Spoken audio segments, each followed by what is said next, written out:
नमस्कार दोस्तों, मैं सुरेंद्र सोनवाल आप सभी का चैनल पर स्वागत करता हूं। तो दोस्तों आज अपन देख रहे हैं जो वार्षिक परीक्षा 2023-24 का पेपर हुआ है। विषय हिंदी कक्षा 9 का पेपर हुआ था और 100 नंबर का पेपर था, तो 3.25 घंटे का टाइमिंग मिला था।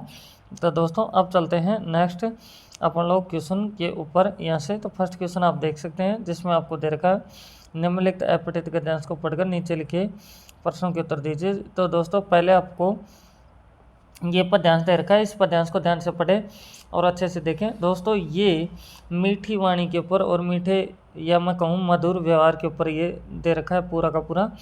तो मैंने पढ़ लिया है पूरा, आप भी पढ़ के देख सकते हैं। तो मैं सभी क्वेश्चन के आंसर आपको बता देता हूँ। तब मैं चल रहा हूँ फर्स्ट क्वेश्चन में। तब फर्स्ट क्वेश्चन में दे रखा है पाषाण हृदयों को पिघला देता है, तो ये मधुर व्यवहार। दूसरे में आएगा मन की वेदना को हर लेता है, तो मधुर वचन। फिर तीसरे में आएगा मन का अहंकार और दंभ नष्ट करने में सहायक है, तो यह है मधुर व्यवहार। चौथे में आपका गद्यांश में किस कवि का उल्लेख हुआ है, तो ये वह तुलसी का। इसमें दे रखा वक्ता का विलंब शब्द है, तो वक्ता का है श्रोता। फिर छठे में क्वेश्चन में दे रखा जिस समाज में सौहार्द और सहानुभूति नहीं वह समाज है, तो वो समाज नरक है। साथ में दे रखा है मधुर वचन किसके समान है, तो ये है औषधि के समान। अब चलो दोस्तों नेक्स्ट क्वेश्चन के ऊपर। नेक्स्ट क्वेश्चन आ जाता है 8वां, जिसमें दे रखा है गद्यांश का उचित शीर्षक है। तो उचित शीर्षक क्या है दोस्तों, इसमें है मधुरवाणी की महत्ता। तो अब दूसरे क्वेश्चन में आ जाते हैं। दूसरा क्वेश्चन दे रखा है निम्नलिखित अपठित पद्यांश को पढ़कर नीचे दिए गए प्रश्नों के उत्तर दीजिए। तो दोस्तों सबसे पहले आप लोग इस पद्यांश को पढ़ेंगे। ऊपर फर्स्ट क्वेश्चन में आपको गद्यांश को पढ़ने के लिए कहा था और इसमें पद्यांश को, तो इसको ध्यान से पढ़ लें और फिर समझें कि इनका मतलब क्या है, इसका आराम से समझ लें। फिर उसके बाद जितने भी क्वेश्चन उनका जवाब दे सकते हैं। तो मैं पहले आपको क्वेश्चनों के जवाब दे देता हूँ। तो अपन चल रहे हैं दोस्तों फर्स्ट क्वेश्चन में। तो बोला जा रहा है उपयुक्त पद्यांश का शीर्षक दीजिए। तो इसका आंसर आएगा आपके पास में ब, है ना, हम पंछी उन्मुक्त गगन के। दूसरे में दे रखा पक्षियों के पंख क्यों टूट जाएंगे, तो अपने पास में आएगा स आंसर। फिर तीसरे में पक्षी कैसा जल पीते हैं, तो ये पीते हैं बहता जल। तो चौथे क्वेश्चन दे रखा बंद पक्षी को कनक कटोरी में क्या मिलता है, तो इसमें मिलता है मैदा। तो पाँच में दे रखा पक्षी कब मर जाते हैं, तो पक्षी कब मर जाते हैं, तो इसमें आएगा उपरोक्त सभी। फिर इसमें आएगा कनक तिलियों में कनक शब्द का अर्थ क्या है, तो इसका मतलब होता है दोस्तों सोना। फिर अपन नेक्स्ट क्वेश्चन में चल रहे हैं। तो इसका मतलब है गगन शब्द का क्या अर्थ है, तो गगन शब्द का अर्थ है आकाश। अब चलेंगे दोस्तों नेक्स्ट क्वेश्चन में। तो नेक्स्ट अपने पास 8वां क्वेश्चन है, जिसमें अपने से बोला जा रहा है कि पंछी कब नहीं गा पाएंगे। तो पंछी कब नहीं गा पाएंगे, तो ये जब पिंजरबंद मतलब पिंजरे में रहेंगे तब नहीं गा पाएंगे। दोस्तों अगर चैनल पे फर्स्ट टाइम विजिट कर रहे हैं, चैनल को सब्सक्राइब कर ले, बेल आइकन प्रेस करें, अपने दोस्तों के पास शेयर करें।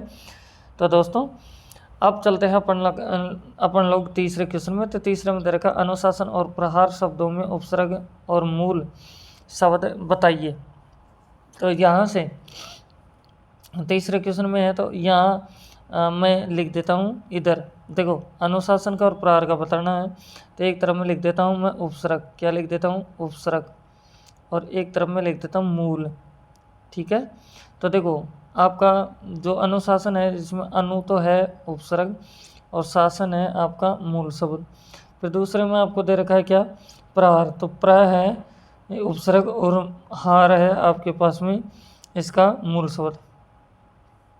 अब इसके बाद में चल रहा है अपने पास में चौथा क्वेश्चन, जिसमें अपने से बोला जा रहा है कि आकू प्रत्यय लगाकर दो शब्द बनाइए। तो आप लिख सकते हैं एक तो लड़ाकू, क्या लिख सकते हैं लड़ाकू। दूसरे में लिख सकते हैं चाकू, क्या लिख सकते हैं चाकू लिख सकते हैं। फिर इसके बाद में है अपने पास में 5वां क्वेश्चन। तो 5वें क्वेश्चन में दे रखा दोस्तों आपसे देख सकते हैं कि वाक्य किसे कहते हैं। तो इसका आंसर आप देख सकते हैं क्या कि 2 या 2 से अधिक पदों के सार्थक समूह को जिसका पूर्ण अर्थ निकलता है वाक्य कहलाता है। फिर इसके बाद 6वां क्वेश्चन है, जिसमें बोला जा रहा है वचन के भेद होते हैं। तो वचन के कितने भेद होते हैं 2।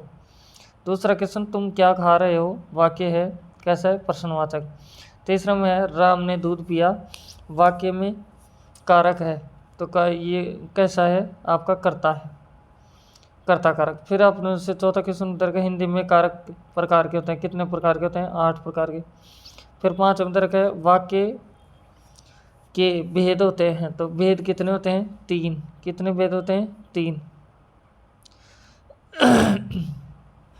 ज्ञान से 7वां क्वेश्चन। 7वां क्वेश्चन उधर का पृथ्वी और आँख के दो दो पर्यायवाची शब्द लिखिए। तो पृथ्वी का तो होगा पर्यायवाची शब्द वसुंधरा और धरा, और फिर आगे तेरे का आँख, तो यहाँ है लोचन और नयन। अब 8वें क्वेश्चन में होगा गुण और सुख शब्दों के विलोम शब्द लिखिए। तो गुण का तो होगा अवगुण और सुख का होगा दुख। फिर नेक्स्ट में दे रखा आपको प्रसाद, प्रासाद, श्रुतिसम, विन्हार्थ शब्दों के अर्थ लिखिए। तो प्रसाद का मतलब तो होता है पूजा का प्रसाद। क्या होता है? पूजा का प्रसाद। और प्रासाद का मतलब होता है महल। क्या होता है? महल। ऐसे 10 क्वेश्चन है जिसमें दे रखा है निम्न मुहावरों के अर्थ बताते हुए वाक्य में प्रयोग कीजिए। तो इसका अर्थ आस्तीन का सांप होना। आस्तीन का सांप होना मतलब आप लिख देंगे इसमें कि धोखा देना या आप लिख देंगे तो इसका वाक्य हो जाएगा मेरा पिता का दोस्त रमेश आस्तीन का सांप है। तो या फिर बाहरी होना भी लिख सकते हैं, है ना। तो या फिर इसमें आंखों में धूल झोंकना मतलब धोखा देना, तो इसको कह सकते हैं रमेश ने सुरेश को धोखा देकर उसके सभी कागजात अपने नाम कर लिए। तो ये आप लोग कर सकते हैं। तो अब चलते हैं दोस्तों 11वें क्वेश्चन में। तो 11वें क्वेश्चन में क्या है देख सकते हैं आप लोग कि निम्नलिखित गद्यांशों को पढ़कर नीचे दिए गए प्रश्नों के उत्तर दीजिए। तो इस गद्यांश को आप लोग ध्यान से पढ़ेंगे। फिर इसके 6 क्वेश्चन हैं, इनका जवाब आप दे सकते हैं। अगर ये नहीं आता है तो आप इसके नीचे वाला गद्यांश पढ़ें, तो इसके भी कुछ क्वेश्चन है अपने पास में 6 ही क्वेश्चन है, तो उनका भी आप लोग जवाब दे सकते हैं। ये आपके पास में क्वेश्चन रहे दोस्तों। तो ये बहुत ईजी है, आपका बुक का है तो आप आराम से पढ़ के देख सकते हैं।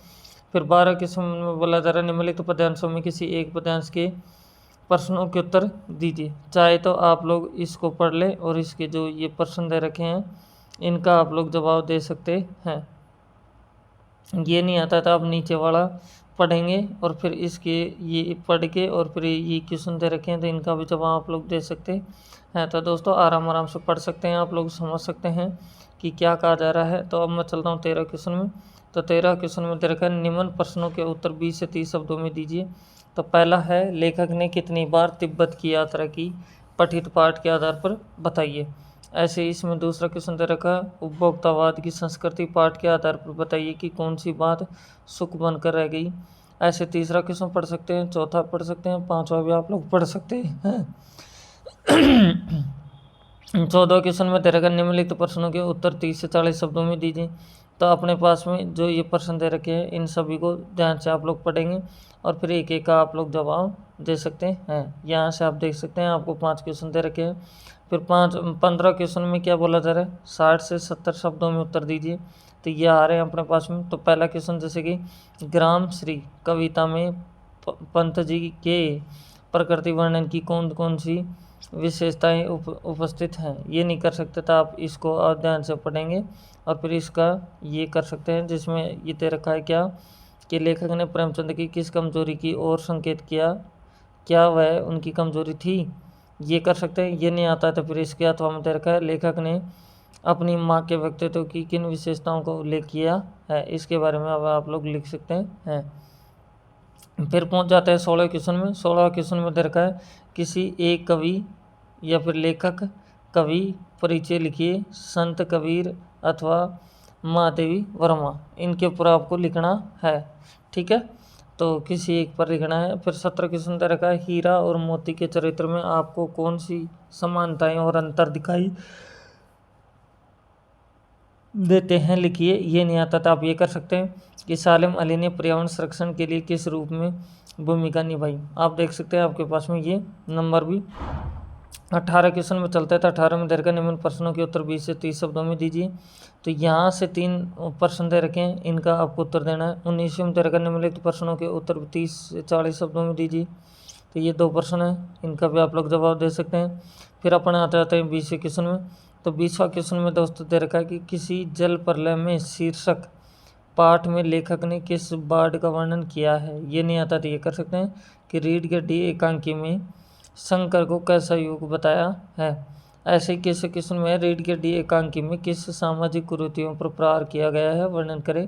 ये नहीं आता तो ये कर सकते हैं कि मेरे संग की औरतें पाठ के आधार पर लेखिका के चरित्र की विशेषताओं पर प्रकाश डाली है। ऐसे ही 22वां क्वेश्चन है जिसमें बोला जा रहा है स्वयं को राजकीय उच्च माध्यमिक विद्यालय रघुनाथगढ़ का छात्र रोशन लाल मानते प्रधानाचार्य को शैक्षणिक भ्रमण हेतु एक प्रार्थना पत्र लिखिए। ये नहीं आ सकता तो ये कर सकते हैं कि गुरु शिष्य द्वारा विद्यालय के वार्षिक उत्सव पर वार्ता पर एक संवाद लिखिए। फिर इसके बाद में अपने पास 23वां क्वेश्चन है जिसमें बोला जा रहा है विद्यालय में आयोजित खेलकूद प्रतियोगिता पर एक प्रतिवेदन रिपोर्ट लिखिए। ये 200 शब्दों में लिखना है। 4 नंबर का क्वेश्चन है दोस्तों। फिर आपके पास में 24वां क्वेश्चन है बोला जा रहा है निम्नलिखित में से किसी एक विषय पर 200 शब्दों में लिखना है। चाहे तो आप लिख सकते हैं स्वच्छ भारत अभियान, या लिख सकते हैं पर्यावरण प्रदूषण, तीसरा लिख सकते हैं विद्यार्थी जीवन में अनुशासन, चौथा आपके पास में दे रखा है देश में बढ़ती महंगाई, और ये दे रखा है मोबाइल फ़ोन कितना लाभ और कितना हानि, इनके ऊपर आप लोग लिख सकते हैं। तो दोस्तों इस तरह से पूरा पेपर अपना हो जाता है। आप सभी ने देखा। अगर चैनल पर फर्स्ट टाइम विजिट करें चैनल को सब्सक्राइब करें, बेल आइकन प्रेस करें, अपने दोस्तों के पास शेयर करें। बाकी सभी सब्जेक्ट के ऊपर पेपर मैंने अपलोड कर दिया है, अगर आपने नहीं देखा तो उनको भी आप जा करके देख सकते हैं। तो thank you, best of luck.